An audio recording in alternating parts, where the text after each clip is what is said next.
The quote goes like this: one day or day one. One day or day one. The best way to contend with problems, with issues, with adversity is action, is by taking action. The more you sit and the more you wait and the more time you spend with that adversity, with the upper hand inside your head, the worse it's gonna get. The magic you are looking for is in the work you're avoiding. Man, it's gonna be what it's gonna be. It's gonna happen how it's gonna happen. You worrying about it ain't gonna change it, right? It's just gonna make you lose sleep about it, get stressed out about it. But you worrying about it ain't gonna change the situation because you just thinking about it, right? You can't change it. If it's gonna happen and manifest, it's gonna happen and manifest. We cross the bridge when it gets there, right? I wish someone had told me in my 20s, Mel, take the biggest fucking risks of your entire life right now. Remember, you have time. And in your 20s, you can get so scared and you can be so easily lulled into the idea that good is good enough, that feeling safe and comfortable is what you should always be looking for. That way of thinking in your 20s in particular, dead fucking wrong. I want you to start to create this mindset of taking risks and going big. Because the only constant in your life for the rest of your life is change. Don't waste your life. Set your goals high. Quit thinking about what's wrong. Start thinking what's right. Love a little more, hate a little less. You have no idea what you're capable of doing. Make up your mind today, you're gonna figure it out. If your definition of success is win or lose, giving everything you've got and growing or learning along the way, then you're setting yourself up for success. I really think the biggest cheat code in life is just going after it and not being concerned of whether or not you fail at one specific task. Instead, understanding the big picture, what your long-term goal is, and knowing if you keep driving forward and never fucking quit, in the end, you will succeed. If I'm in the woods, which is where you are right now, you're in the woods and you don't know where to go because the wife's not there anymore, the job's not there anymore, you don't know where to go right now.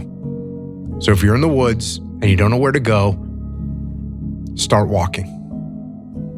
You got to start walking because the perspective's not going to change. You have to start moving forward. You have to start taking steps in order to improve your vision, improve your perspective, change your perspective, make some kind of progress. And worst case scenario, you figure out that you walked the wrong direction. Okay, now you can go walk in the other direction. And that's going to be fine. But standing there lost and not doing anything is just waiting to die, waiting to starve to death. Don't let that happen. Failure is a part of the process. You have to fail to win. You have to lose your fear of failure. Failure is a part of the process. People who never fail, never try. But when you worry about something, more times than not, it creates a negative connotation and perspective upon what you're worrying about, right? It's like, I read a quote once that said, the fear of something happening oftentimes is more powerful than it even happening, right? The fear of something happening is even more powerful than it actually happening. Oftentimes you're worrying about the fear of something happening, that the fear and the thought becomes more powerful than the actual manifestation of it happening because you worried about it for so long. You can get to that point and it may not even happen, right? Like worrying is carrying tomorrow's load with today's strength. Like stop worrying about it. One of my friends, Alex, has got this quote which I love, and he says, the heaviest things in life aren't iron and gold, but unmade decisions.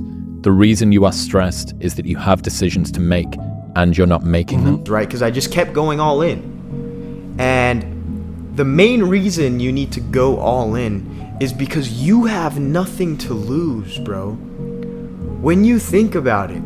You have to fail. You got to get it wrong to get it right. You learn nothing from winning. You only learn from your failures. Warren Buffett said he won't even invest in a person's business unless they failed in 2 other businesses. Because now you know what not to do. And so I think that's probably the biggest thing, man. I've overcome so many failures. I've failed more times than I've succeeded. That's, I tell you the truth, man. It's like Michael Jordan. Michael Jordan took 949 game-winning shots. He only made 123. He's the greatest basketball player to ever live. He only made 123 game-winning shots. He took 949 of them. All you gotta do is win some of the time. A professional baseball player, out of every 10 at bat, if he hits the ball 3 times out of 10, he makes millions of dollars. You understand? If a basketball player makes 50% of his shots, he makes millions of dollars. All he gotta do is hit half of them. Not at the free throw, but in the game. That's what you gotta learn. I'm capable of so much more than my mind understands. And I think that's just the greatest part of the journey that I've achieved, is like that understanding of what I'm capable of and that belief in myself to what I can accomplish. And it only came through the journey, it didn't come through the winning, it came through the challenge that came along the journey and coming through it and fighting through it and the beauty of all that. And on top of that, there's just been so many moments in the midst of things where like it's a workout or it's a diet or I'm starving or I'm doing check-ins or something and I'm just like, this is incredible. Like I'm peak conditioned in the world right now, fighting to be the best in the world, and I'm living in that moment right now. I'm doing this is what it takes. When people see something on stage, this is what they don't see, or what I'm feeling in my mind, what no one will understand, what it takes to get there. I get to experience this every day, and I think it's just part of the human experience of feeling in life that's just so beautiful. Imagine walking out the door a loser. I'd rather die. I would rather die than be that loser guy. Started making me, I had to stop giving a fuck about people. That was the biggest thing. I had to stop caring what people thought about me. I realized that everybody's fucked up. That's the one thing I realized. I walked around and I put these people on a fucking pedestal. Everybody was better than me. So I can't tell you anything about me because you're gonna judge me and I'm gonna feel even worse than what I am. What I realized, once I calmed my mind down and sat back and looked at how jacked up this world is, once you realize that you are not alone, everybody that's talking to you about how jacked up you are, only thing they've done better than you is they've hidden their fucked up world better than you have. That's all they've done. So when I stopped living my life in probabilities and started living only in possibility, probability is when somebody gives you a statistic, like they told me, 1 in every 20,000 comedians will get on the Tonight Show. That was the odds. And I went, cool. And the dude went, what do you mean cool? I said, I'm gonna get on the Tonight Show. He said, no, you didn't listen to me. He said, 1 in every 20,000 ever make it to the Tonight Show. Excuse me, you did say 1, didn't you? That's the possibility of winning. That's the attitude you have to have about it. All you want to do is live in the possibility and ignore the probability. Probability simply means to me, probably ain't gonna happen. That's what that means to me. Possibility is, it can happen. Period. Dot. Everything I didn't want to do is what got me to where I'm at today. Interesting. Every single thing. So where we find comfort, that's where I started getting scared. Yeah. When I started saying, oh, it's raining, I'm not going out there. No, you cannot say that. You cannot do that. You have got to do this. So whatever my brain thought, I did the opposite. How would you create, if you had to create a human, what would you put them through to make them tough? It probably wouldn't be a really chill life. Yeah. What would you put them through to make them patient? You probably wouldn't give them things immediately. And so it's like we want these traits, but each of the traits has a price tag attached to it. And it's just like, do you want to pay the price tag to get the thing? And so I think if people reframed the period of life that they're going through as the price that they're paying out of their wallet, but the wallet is their time, is the seconds of life that they're trading for it, then I think more people would be willing to make the trade. Hey, look, this shit's hard, but if you don't go through it, you're not going to get better.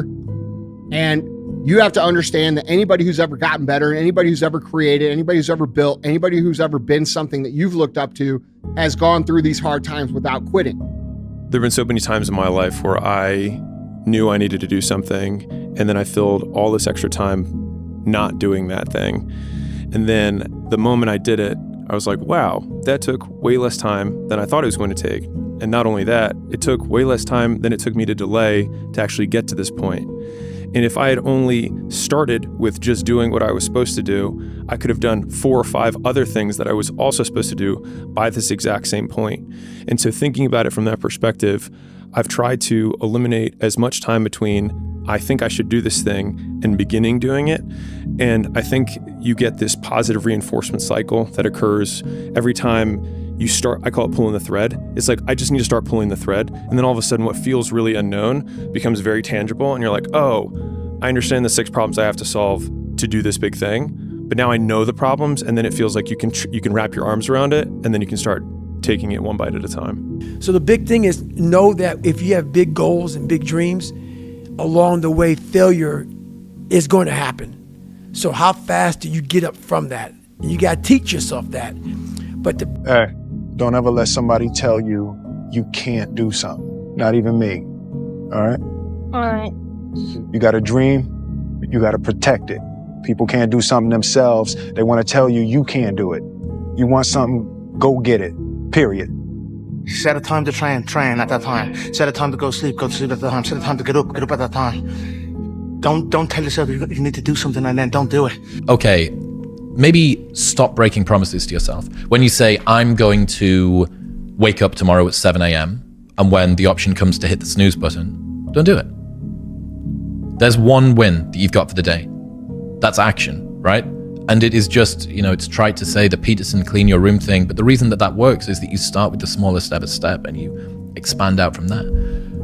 There's going to be things in your life that you don't have control over. Human beings can control a lot more than they think they can. And oftentimes it's pretty easy just to say, oh, that's not me, that's not on me. And people say that's not my fault. There's nothing I can do about that. And more often than people think, there is something you can do about it. And it is your fault. To get anything of value, you have to sacrifice. I know that, Dad, but I think if we continue down this road, it's going to be too detrimental for the kids. It's just too hard. Do you know that the harder thing to do and the right thing to do are usually the same thing? Nothing that has meaning is easy. Easy doesn't enter into grown-up life. I never forget one time I was running by a graveyard when I was fucking just trying to become, I was fat. And I ran by a graveyard and I looked out there and I have all these epiphanies, man. I have all these fucking moments of it's crazy, man, of just thought. Cause I'm always by myself. I'm always in deep fucking thought about how to be better. And I look out there, I'm like, man, I wonder how many of you motherfuckers in there fucking just are so upset with how you lived your life and fucking just regret how you lived it. And I'm running a 300-pound man thinking, man, don't fucking die like this, bro. Don't die like this. So people wonder where this shit comes from me.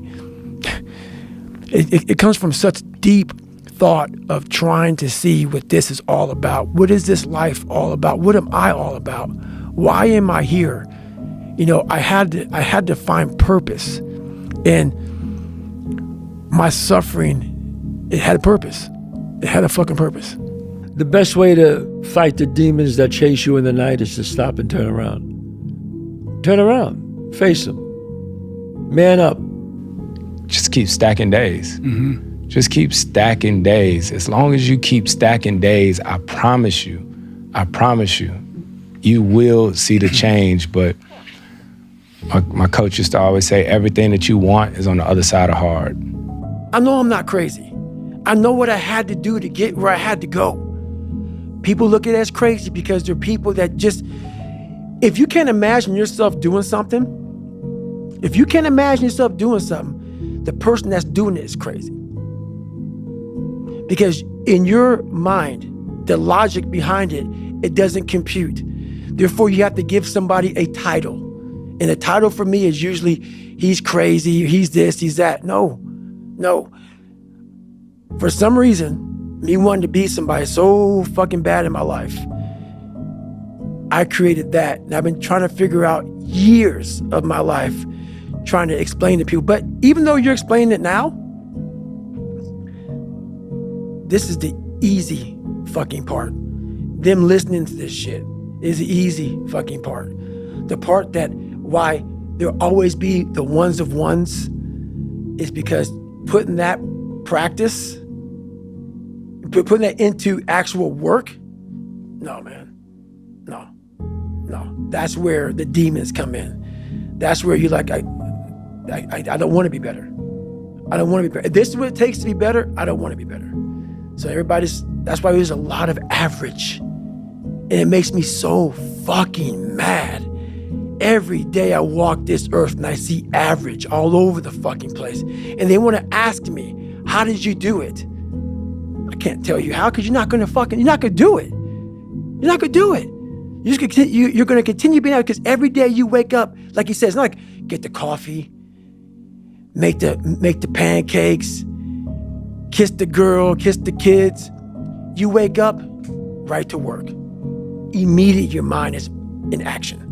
No one wants to do that. No one. And I don't blame them. But don't be mad when you're laying there in your fucking bed and you're in the fucking hospital and you're 70, 80, 90 years old and you're thinking, man, I feel like I didn't fucking do something. Because you did. You didn't do it. You didn't do shit. You may have lived a great life, man, but you're always gonna feel empty inside. I don't feel empty. So call me what you want. There's not one empty bone in my fucking body, because I have figured out that really the magic potion, at least to my life, and it's very rewarding. Don't be scared to get to the money at all times. I went to sleep 3 a.m. I was back up at 6:30. Excited, no excuses. Yo, shut the fuck up and let's get to the money, man. The hardest lesson you gonna gain always is taking a loss. Once you take a loss, that's most definitely, but the experience, you gotta take it like a champion. Take the L like a champion. Take the loss like a champion. But you gotta hold your head up, get back at it. And through those experiences, that's what made me who I am. First and foremost, desire. How much desire do you truly possess? I mean, you went to college, you got a master's degree. Does that make you successful? Desire, passion, lack of fear. You can't be scared to gamble on yourself. You gotta be willing to gamble. Can't be scared to throw the dice. Most times nobody else will bet on you, so you gotta bet on yourself. I try to learn something every day. If you're going to try, go all the way. Otherwise, don't even start. If you want to be great, you want to be the baddest motherfucker ever at what you do, you're gonna be misunderstood by everybody, because you're gonna be so fucking obsessed and so driven to get there. That's what it takes. That's the truth. It takes every second of your fucking life. Anybody says balance? Yeah, balance is important for a lot of fucking people. It is.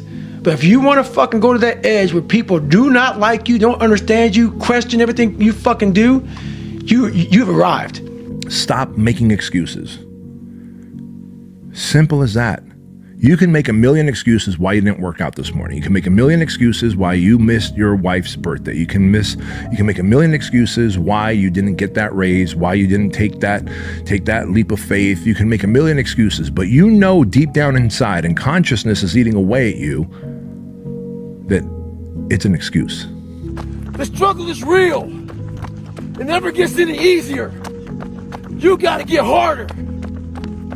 I was out yesterday, getting after it. Had one of the best runs I've had in a long time. PR'd that bitch. So, no one cares what you did yesterday. It only matters what you're doing today. Those who take me literally, so, I'm a cheerleader for those who want to be better. Not for those who want to stay the same. Stay hard. I realize you go higher, you go even more alone. Why? Because nobody is willing anymore to invest their energy in going higher, because it's becoming more difficult. They say, oh, it's already okay here. Why you still want to move up there? The air is getting thinner over there. It's getting more hard to breathe. It's getting more dangerous, whatever. So that means along this way, the higher you want to go, the more likely you're gonna walk alone. This is the next thing. What if? A lot of times I'll be in a 200-mile run or something like that, and I'm all jacked up. Body's broken, mind's broken, spirit's broken. I start to say, what if I can pull this off? When I first walked into the Navy SEAL recruiter's office, he looked at me and said, there's only been 35 African Americans in 70 years make it through. You know what I said to myself? What if I can be the 36th? It's the what if I can pull off a fucking miracle. What if I can become someone that no one thinks I can be? And just me talking about that, I have the hair going up on my arms because it makes me just like, what if?